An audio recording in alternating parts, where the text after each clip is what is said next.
Yo. Hey, welcome to Feedback Friday. Good to have you, Matt. Hey, how are you? I know we took a break for Black Friday, Cyber Monday, Thanksgiving, but we're back in action. How was your life? Was it like crazy as mine? It was pretty chill actually. I don't know. I have a lot of packages coming. I'm getting like package delivery anxiety. Shopper's remorse? Has that hit yet? Something like that. I've already gotten like all these, wrong packages, so it's a nightmare. I don't know. I had my eyes on my inbox just because I wanted to make sure we got the best of this year into really good emails. And I did see a ton less in my inbox compared to last year, probably due to GDPR, which was nice, but it just meant less for me to pick from. Actually, this one was submitted, but it's a Black Friday email. I thought it was very relevant. So yeah, this is our first non-English email. We're worldwide now. We have tons on the site, but this is the first Feedback Friday that's not in English. True. Okay. We should probably apologize that we will not be pronouncing any text. Yes, could you tell me the subject line in German, please? All right, so this is from InStyle in Germany. So it says InStyle, shop it. What do you think about that little shop it up there? I think it's neat. This like line of text up here is, I guess, kind of weird. I don't know. It's like some weird preview text. I'm not sure, but I guess leading into the rest of the email has that sort of triangle-esque upside down pyramid thing that we see a lot in emails. It's pretty popular, pretty clear CTA. It's nice and bold. I like that. There's the image is eye-catching, and then you get into this shelf of products, which I like. I find it kind of strange that the last product there has the background isn't deleted like the other products. Oh, okay. Yeah. I think these are probably just stock images or something, I'm guessing. Yeah, so they're probably just pulled in. I think I kind of like this whole crossed out part. I think that's kind of cool to show a way to illustrate that it's on sale. And these are live text, so that's kind of interesting. But the button's not. Yeah, the CTAs aren't. Kaufen. Something. Yeah. Little icons are kind of fun. I guess I'm not really sure what they mean, but it's a nice kind of touch to add to a CTA. I think on some of your CTA research, I think you might have seen like emojis or icons sometimes added to CTAs. Right. So, I personally like them. So thinking InStyle, like I'm the target reader for InStyle magazine as mid 30-year-old man who dresses because his wife dresses him. But when I'm reading this email, like the top kind of seemed like just like a normal email, and then you get to products and you're like, oh, cool, these are products. And when we get down further into these big images, this to me seems more like content. Yeah, these like are blog posts, it seems like. My mind thinks that, but then it says Black Friday deal. Okay. Click through it and see if there's like... hot deals? Are they hot deals or are they like actual content for that deal? It looks like they're... Let's try to translate. Yeah. Yeah, it's actual content. It looks like more like a content. But yeah, I guess you're right where maybe it's a blog post with deals in it or something. Yeah, which I think I guess I'm not familiar with InStyle as a brand. I kind of thought they were like the magazine, right? They are the magazine, yeah. So you're shopping the magazine.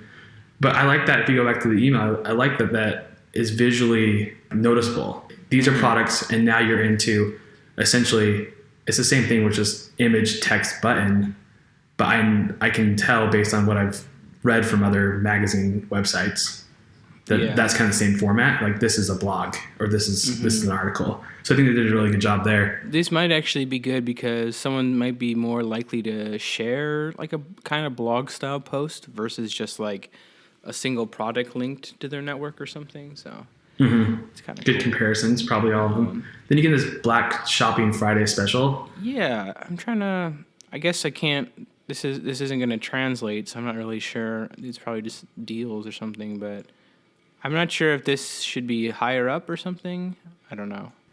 I guess it's not that big of a deal. They have Black Friday deals. So they have it both in German and English on that tag. And then you get to the page, but it's like. The best in deals, like probably the best deals. Yeah.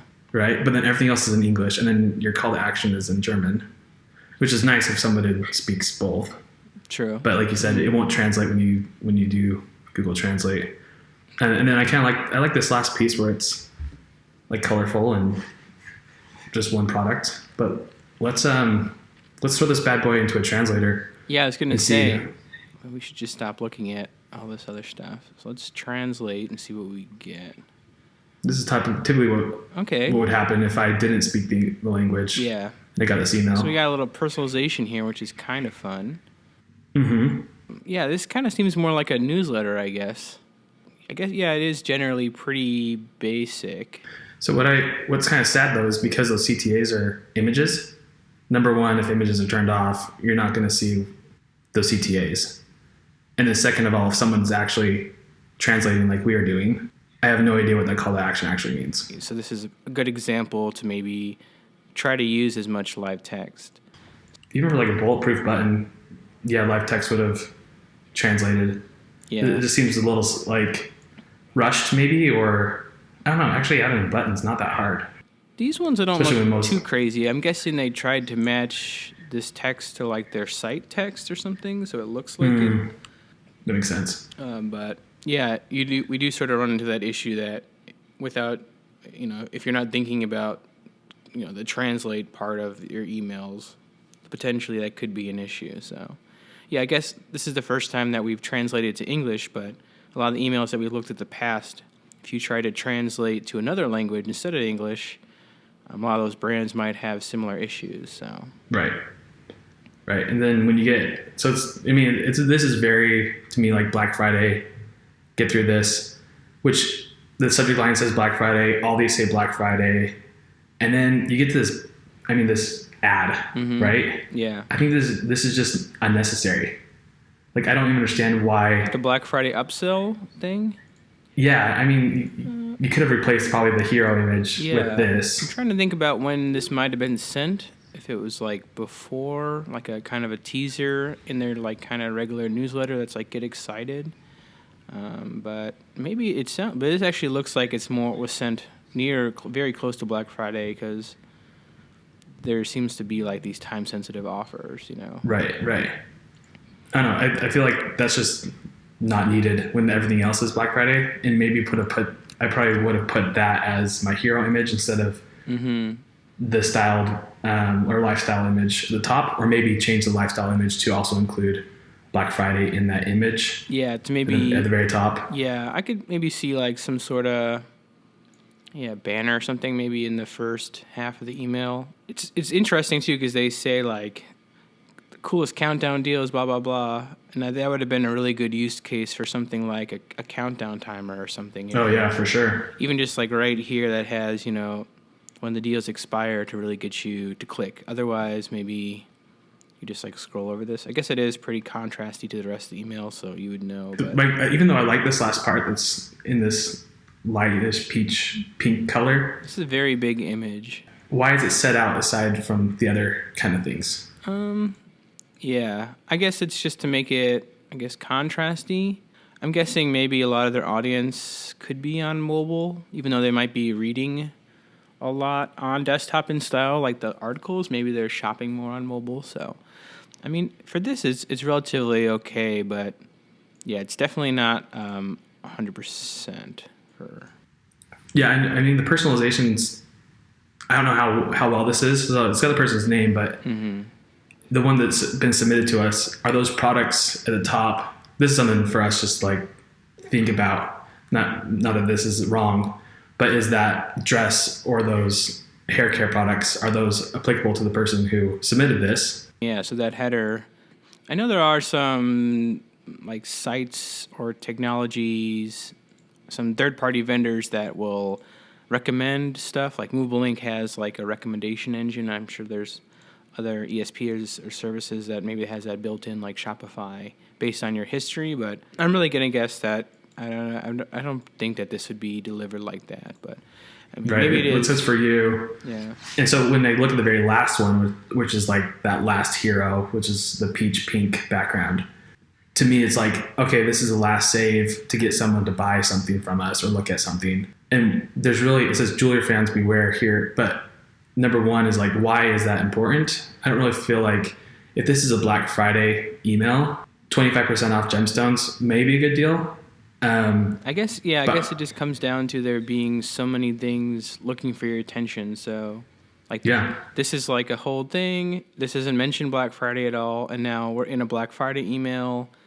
And then there's all these other deals that we don't know when they end. I guess at the end of Black Friday, but which one do you click on? There's so many like offers. So if this is just just a dedicated Black Friday email, this editorial style to me isn't what I was like looking for.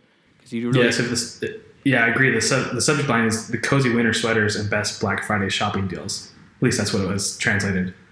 So the question is like why they're trying to kill two birds with one stone when they could have just done like cozy winter sweaters and maybe jewelry in one email and then all the best Black Friday shopping deals in another email. Yeah, I guess maybe making it a little bit more digestible than just kind of throwing all this content. You maybe having to go through a lot of extra steps in order to figure out, everything else. So. Yeah, I feel like if they just were able to just like pinpoint like this is why we picked those items or these articles for you, that would have been interesting. And maybe for this person, they have been looking at sweaters and hair care and jewelry. And so and if that's the case, InStyle's nailed it on this. But I've got a feeling that they didn't do that. Yeah, I want to see if it matches up to their website a little bit. I guess, most of the branding is pretty consistent, but I think this stuff, I guess that's why they use that background color too on the bottom, but this looks a lot more clean to me with these little hover effects that we could try to do that in an email too. That's kind of fun. Seems a lot more clear to me. So even these kind of hover effects on their site is something that they could maybe try in their emails as well.